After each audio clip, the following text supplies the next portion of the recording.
Welcome to Penugonda Times News కు స్వాగతం.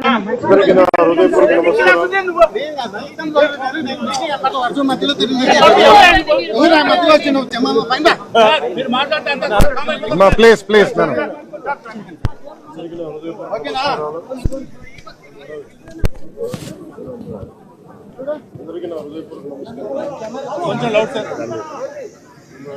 April 22న 27 మంది నాయకుల్ని ఉగ్రవాదులు పాకిస్తాన్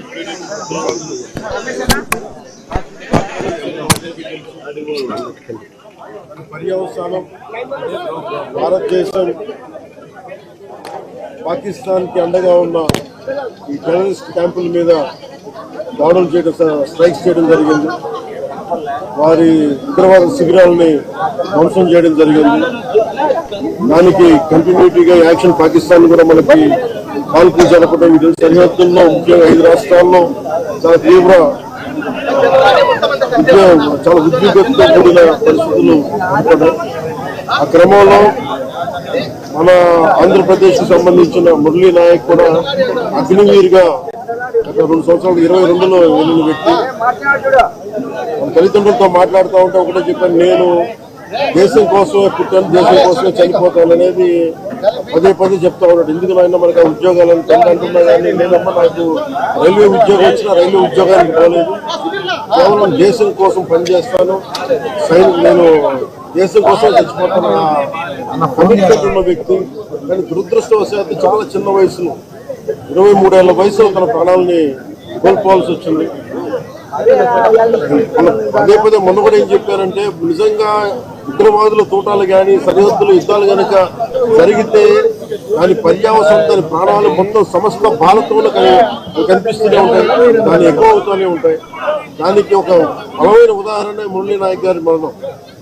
చాలా చాలా బాధ కలిగించింది. 23 ఏళ్ళ చిన్న వయసు. మన ఎవరు భారతదేశంలో ఎవరు యుద్ధం కావాలని కోరుకోలేదు, ఎప్పుడు మన పరాయి దేశాల మీద యుద్ధం చేయలేదు. మనల్ని సంరక్షించుకోవడంలో మన యుద్ధం చేయని పరిస్థితులు, తప్పక పరిస్థితులు. అలాంటి పరిస్థితుల్లో దీనికి మొదటిది కారణం పాకిస్తాన్ జనరల్, ఆర్మీ జనరల్ కూర్చోబెట్టి రెచ్చగొట్టి ఒక వారం ముందు, ఏప్రిల్ 22 ఒక వారం ముందు రెచ్చగొట్టి ఉగ్రవాదుల్ని ప్రేరేపించి అమాయకులైన మనుషులను చంపించేసి దానికి పర్యవసానమే. ఇక్కడ 47లో వాళ్ళు విడిపోయారు, వాళ్ళకి దాహం తీరల. 4 యుద్ధాలు చేశారు ఇప్పుడు దాకా, దాహం తీరల. ఇప్పటికి అమాయకులను పట్టం పెట్టుకుంటా ఉన్నారు.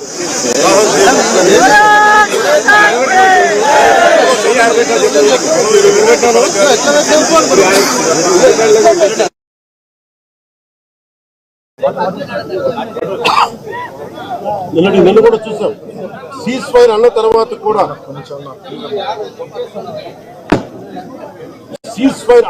కూడా సీజ్ ఫైర్ ని వైలేట్ చేసిన ప్రభుత్వం.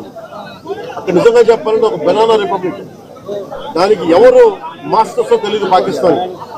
వాళ్ళు చేసే అరాచకాలు, వాళ్ళు చేసే మనకి స్పాన్సర్డ్ టెర్రరిజం ఇండియాకు ఒక ఇబ్బందిగా తయారైంది. ఇది మన బాంబే, ముంబై దాడులు కావచ్చు, కశ్మీర్ లో ఎథ్నిక్ క్లెన్సింగ్ కావచ్చు, ఇది ఒక రిపీటెడ్. మన కోయంబత్తూర్ దాడులు కావచ్చు, పేలుళ్లు కావచ్చు, జామా మస్జిద్ పేలుళ్లు కావచ్చు, లేదా గతంలో జరిగిన మనకి గోకుల్ చాట్ పేలుళ్లు కావచ్చు, లుంబిని పార్క్ పేలుళ్లు కావచ్చు, ఇవన్నీ కూడా ఎక్కడో చోట దీనికి ఒక ముగింపు పలకాలి, దీనికి ఒక బలమైన గుణపాఠం చెప్పాలనేది నరేంద్ర మోదీ గారి అందరికీ ప్రజలందరూ కోరుకున్నారు. ఆయన దీనికి ఇప్పుడే సోదరులు గౌరవ మంత్రి ఐటీ అండ్ ఎడ్యుకేషన్ మినిస్టర్ వారు అనౌన్స్ చేశారు. గౌరవ ముఖ్యమంత్రి చంద్రబాబు గారి తరఫున, అలాగే నరేంద్ర మోదీ గారి తరఫున ఇక్కడికి మంత్రివర్గం అందరం ఉన్నాం. ఇక్కడ అందరం కూర్చొని, మేము ముగ్గురం కూర్చొని ఇందాక గౌరవ ముఖ్యమంత్రి గారి సూచనల మేరకు ఇందాక సోదరులు మన లోకేష్ గారు చెప్పినట్టుగా దాదాపు 50 లక్షలు ఎక్స్గ్రేషియాన్ని ప్రకటిస్తా ఉన్నారు. అలాగే ఒక 5 ఎకరాల పొలం అని కూడా తెలియజేశారు. అలాగే 300 గజాలు ఇంటి స్థలం అని కూడా అనౌన్స్ చేశారు. అలాగే ప్రభుత్వంలో వాళ్ళకి ఎవరికైనా సరే వాళ్ళ నాన్నగారికి కానీ ఎవరికి కానీ ప్రభుత్వ ఉద్యోగం కూడా ఖచ్చితంగా ఇవ్వాలనేది కేబినెట్ లో ముందు పెట్టి నిర్ణయం తీసుకుంటాం. ఇవన్నీ కాకుండా నేను అదనంగా వ్యక్తిగతంగా నేను కూర్చోబెట్టి ప్రస్తుతం వరకు 25 లక్షల రూపాయలు మన కుటుంబానికి నా వ్యక్తిగతంగా నేను సాయం చేస్తానని తెలియజేసుకుని ఇది ఇలాంటి పరిస్థితులు రాకూడదని కోరుకుంటాం. కానీ దురదృష్టవశాత్తు ఇలాంటివి జరిగినాయి. మనం అందరం ఇలాంటి పరిస్థితుల్లో భారతదేశ ప్రభుత్వానికి, ప్రధానమంత్రి గారికి, అగ్ర నాయకత్వానికి, ఆర్మీకి, నేవీకి, air force, entire defence forces కి ఇది మనం అండగా ఉండాల్సిన సమయం. ప్రతి ఒక్కరూ చాలా ఎరుకుతోటి చాలా జాగ్రత్తగా ఉండాలి. ఎవరు వాళ్ళు వేలాది మంది ఈ లష్కర్ ఏ తోయిబా లేదా జైషే మహమ్మద్ తీవ్రవాదులందరూ కూడా వాళ్ళు భారతదేశం మీద రకరకాల దాడులు చేయడానికి ప్రయత్నం చేస్తా ఉన్నారు. సీజ్ ఫైర్ ని దయచేసి మనం ఎవరు నమ్మట్లేదు.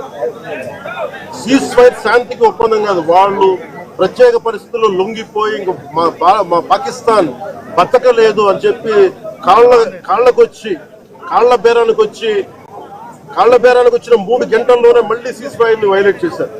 ఇది అందరూ కూడా గమనించాల్సిన విషయం. ఇలాంటి పరిస్థితుల్లో ఇలాంటి ఉండాలని కోరుతున్నాం.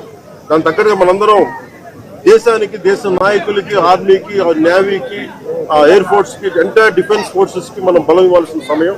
అందుకని మేము సహకారం కోరుకుంటూ సెలవు తీసుకున్నాం.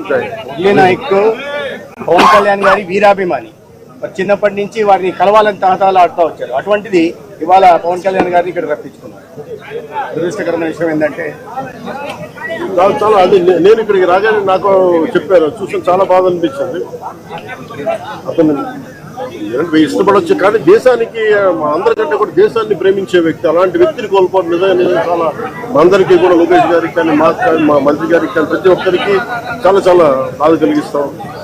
వారి ఆత్మకి శాంతి చేకూరాలని, వారి కుటుంబ సభ్యులకి నా ప్రగాఢ సానుభూతిని తెలియజేయాలని, భగవంతుడు వారికి బలం ఇవ్వాలి. ఈ పుత్ర శోకానికి ఒకే ఒక్క కొడుకు, ఇంకెవ్వరు లేరు, ఒక్కటే ఒక కొడుకుని కూడా చిన్న 23 ఏళ్ళు కూడా 25 ఏళ్ళు కూడా లేదు, 23 ఏళ్ళ వయసులో చనిపోయారు దేశం కోసం. చాలా చాలా చాలా బాధగా ఉంది. వారి కుటుంబానికి అండగా ఉంటామని దేశ సహాయం కాకుండా మా 3 పార్టీల నుంచి కూడా వారికి ఏ సహాయం కావాలో మా నాయకులు ఇప్పుడు అందుబాటులో ఉంటారు. మా గౌరవ మంత్రివర్గ సహచరులు ఉన్నారు, ఎమ్మెల్యేస్ ఉన్నారు, అన్ని పార్టీస్ అందరూ వారికి అండగా ఉంటామని తెలియజేస్తూ సెలవు. జై జోహార్